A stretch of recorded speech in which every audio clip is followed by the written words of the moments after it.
She was a rich lady. He was a veteran in desperate need of money. At their first meeting, she made him strip naked in front of her as a condition to lend him money. And afterward, he often left her gasping for breath at night. Dallas stood in front of the towering building of the J Corporation headquarters, looked up at its height, and stepped inside. In the end, he had come to see her. After receiving a call from reception, Jordan personally went downstairs to meet him, arranging for him to wait in the conference room, saying the boss would see him once her meeting was over. Dallas sat there until dark, the lights outside brightening the cityscape, before Jordan reappeared. In the office, the young woman was finishing up her signature. Only after setting down her pen did she look up at him, greeting him casually, almost like an old friend. "Dallas, it's been a while. Please, have a seat. Would you like something to drink? How about coffee?" "No need." Avery made the decision for him, picking up the phone to instruct, "Jordan, bring in 2 glasses of water."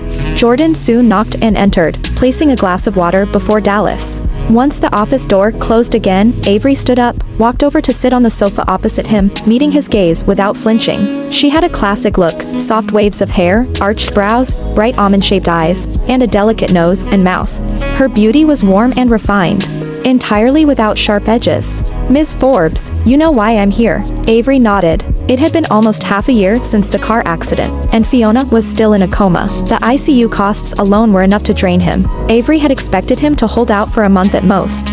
Yet he had managed to last this long. Seeing her silence, Dallas finally spoke, his voice strained. "I need money." Avery smiled. "Dallas, you're not very good at asking for help." Noticing his finely boned hand clench abruptly, she quickly added, "Apologies, my wording was misleading." Without further explanation, she continued, "The offer we discussed at the hospital is still valid: medical expenses, compensation for emotional distress." "No need," he interrupted her. "She doesn't need charity. I'm here today only to borrow money for her treatment. I will pay back every cent." Avery paused briefly and said, "Dallas, words alone don't count." She had no need for him to repay, but she wasn't about to play the nice guy in a negotiation. "We can sign a promissory note, with interest calculated accordingly." Avery looked at him with interest. "But Dallas, money isn't exactly what I'm short on.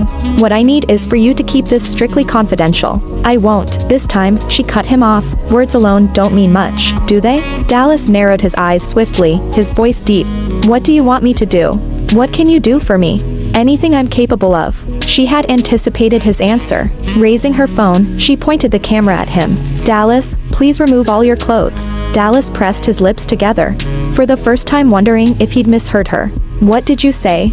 "I'm asking you to take off all your clothes," she said, casually holding up her phone, her expression unchanged. "Just a little insurance. Don't worry, unless I start hearing strange rumors.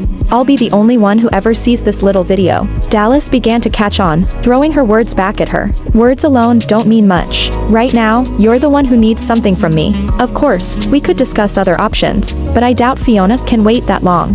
The line struck his weakest point. He suddenly remembered what she'd said back at the hospital, that by the time he came to her, their positions would have shifted. Suppressing the mix of emotions within him, Dallas said indifferently, "I'm a man. Even if this video ended up online, I'd lose nothing." "Then go ahead."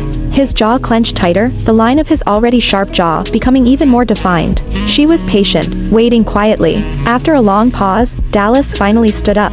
Without hesitation, he pulled off his shirt, exposing his upper body to her gaze and the camera. His muscles were beautifully sculpted, solid and lean, clearly not just the product of a gym routine. Whether from the cold, tension, or maybe even anger, he felt his chest tighten, his skin reacting under her unwavering gaze. And somehow, his reaction amused her. What had begun as a strictly business-like demand for leverage suddenly took on an edge of low intrigue. Avery lifted her gaze to meet his. Dallas understood, his expression hardening further as he reached down to unbuckle his belt.